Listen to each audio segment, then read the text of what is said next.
This is Hidden Killers Week in Review. A look back at the most prolific stories of the week. This is Hidden Killers with Tony Bruschi. Here now, Tony Bruschi. There's a tension that hangs in the air like humidity when you talk about the Adelson family. It's not just because Donna's now a convicted murderer or because Charlie's already been sentenced to life without parole. It's because there's still a name that keeps echoing through every courtroom whisper, every redacted affidavit, every quiet, "who's next?" question. In a saga that simply refuses to die. That name? Wendi Adelson. Her. For nearly a decade, Wendi has walked a razor-thin line, somewhere between witness and suspect, between family member and possible co-conspirator. Prosecutors have never charged her. She's never worn an orange jumpsuit. She's never had to stare down a jury. She's always maintained her innocence, but her name keeps coming up, not as a side note, not as a background noise, but as a key figure in a story that's already left behind a body, a broken family, and 2 prison sentences with more potential to come. Those 2 are just within the family. Add 2 more for McBanoa and Sigfrido. It all began with a murder, a calculated execution-style ambush in the driveway of a quiet Tallahassee neighborhood. The victim was Dan Markel. Who's Dan Markel? A respected Florida state law professor, a father of 2, and Wendi Adelson's ex-husband. The 2 had divorced a year earlier, and their post-marriage relationship, it was strained, to put it lightly, particularly over one issue: custody. Wendi wanted to move the children to South Florida, closer to her family, or more so, Donna wanted that to happen, and Wendi, well, she never learned how to say no. Dan opposed it, and the court agreed with him. He was shot in his garage on July 18th of 2014, just hours after dropping his sons off at daycare. Surveillance footage captured a Toyota Prius tailing him around town. A neighbor heard the gunshots. Dan was still alive when first responders found him, but barely. He died the next day. At first, investigators had no leads. There was no sign of forced entry, no obvious motive, but eventually, the trail led south to Miami, and then to Catherine McBanoa, Sigfrido Garcia, and Luis Rivera. I take that back. 3 other people behind bars. Then you add Donna and Charlie. That's 5 total. The dominoes keep falling.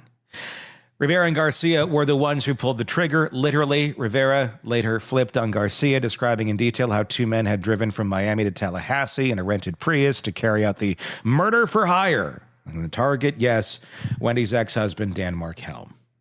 Catherine McBanoa was Garcia's ex-girlfriend and the mother of his children. And at the time of the murder, was Charlie Adelson's girlfriend. You playing along here? This is like a bad soap opera. Wendi's brother is Charlie. Okay? Charlie was seeing McBanoa.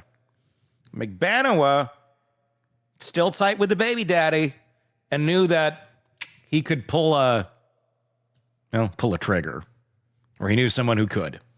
And that's where everything changed. Prosecutors alleged that McBanoa was the go-between, that Charlie paid the hitmen through her, that the Adelson family, particularly Donna and Charlie, wanted Dan out of the way so Wendi could relocate the children to Miami and they could all be a happy, wonderful, warm family, even though the kid's dad is dead and was assassinated in his own driveway.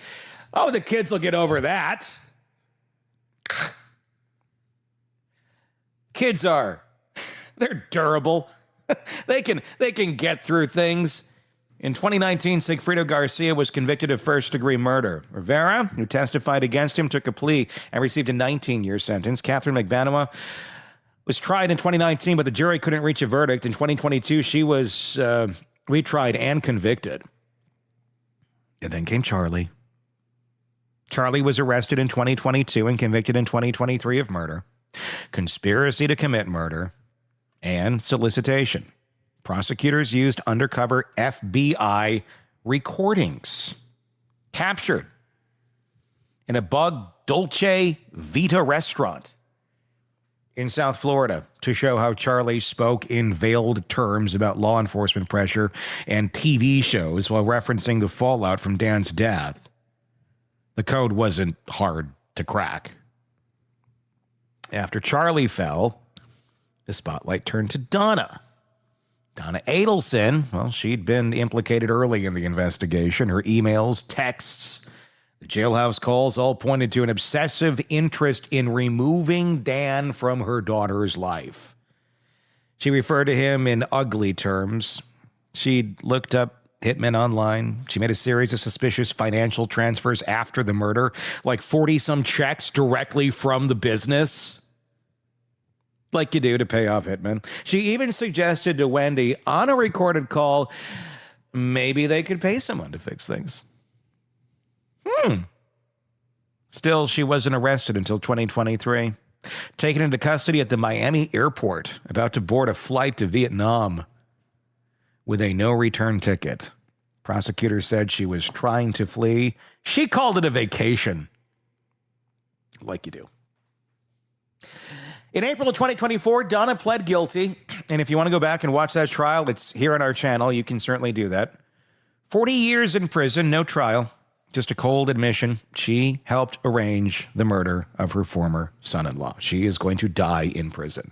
And that brings us back to Wendi, the only adult member of the Adelson inner circle who hasn't been charged. And again, she maintains her innocence. Here's the part that matters. Wendi has been officially named in court filings as an unindicted co-conspirator. Okay?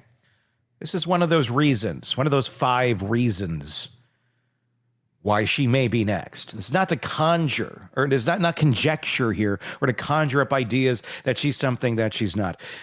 That's legal language. It means prosecutors believe she was involved, but for whatever reason, they haven't brought formal charges yet.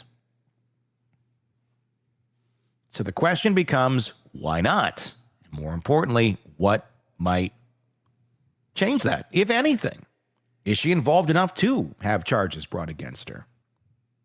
There are 5 reasons why pressure is mounting, why legal observers and maybe even prosecutors are circling back. Or as the prosecutor even said, stay tuned. First, the motive. Wendi had the most to gain from Dan's death. She wanted to move to Miami. Dan wouldn't allow it. The court sided with him. After the murder, the legal roadblock vanished, and within weeks, she did exactly what she'd been trying to do. She moved with the kids to South Florida. Problem solved, right? Roadblock's gone. Dan died under horrible circumstances. What could possibly make it look like maybe there was some connection over here? Second, the benefit. Not only did she relocate, she also changed the children's last names from Markel to Adelson. Fast, quietly. Her reasoning? She claimed it was for their safety. But to Dan's family and to many following the case, it felt like erasure. Like cutting off a memory of a man who'd just been assassinated in his own driveway. Hey, why are we changing our name? Daddy just died, so you're an Adelson now. They got the connections. Wendi was in constant contact with her family in the months before and after the murder. Her phone records, text, emails show a tight loop of communication of this lovely enmeshed family called the Adelsons. On the day of the killing, her phone pinged in locations that later drew a lot of attention. Investigators have scrutinized her statements, at times contradictory. I noted how she avoided acknowledging any suspicions about her family's possible involvement, even as the walls began to close in. She doesn't remember a lot. I don't remember. Oh, you're asking about that? Oh, the TV that's broken with a giant crack in it. I wonder what that's all about. I don't know. I just don't know. I don't know. The language. Fourth, wiretaps, jail calls, undercover recordings, revealed coded conversations among the Adelsons. Phrases like the TV show, everything is under control and they don't know anything, were peppered throughout exchanges. Charlie and Donna clearly knew Well, I don't know that they clearly knew the police were listening, but they didn't speak, in as coded of a language as they thought they were. Wendi, in her own testimony, appeared similarly careful, but some of her answers raised eyebrows. Not lies, more like omissions, half-truths, allegedly. Strategic forgetfulness, I guess, is what one may call it if you watch her testimony on the stand, which I encourage you to do. All of it. From every trial. And fifth, the cooperation. Donna Adelson is now convicted. She's serving 40 years. There is widespread speculation, including among legal analysts, that she may have agreed to cooperate as part of a plea deal. If she talks, if she provides prosecutors with hard details about who knew what and when, then Wendi's position could shift dramatically. What could possibly happen behind bars if Donna raises a hand and says, I have a couple things to say. Will she? Won't she? Is that even happening? There's a lot of speculation. And that goes for Charlie, too. Will deals be made? Will family turn on family? Or is it all just scuttlebutt of the internet? After the pressure comes in, it's not just public curiosity or internet sleuthing. It's the reality that Wendi is now the last Adelson standing. Well, kind of. Harvey's still there. And the motive, the benefit, the timeline, the family dynamics all point in a direction of a lot of curiosity towards her. To be clear, there is no direct evidence, at least publicly right now, that Wendi Adelson knew a murder was being planned. She has not been charged. She has not been arrested. She has repeatedly denied any involvement. That doesn't mean prosecutors are done. Because cases evolve. Conspirators flip. Priorities shift. And the more pieces you have on the board, the more pressure you can apply to the ones who haven't moved. There's also psychological elements here. In conspiracy cases, especially ones involving families, one member is often kept insulated, intentionally. Not for legal protection, but for emotional distancing. The logic goes, don't tell Wendi, just get it done.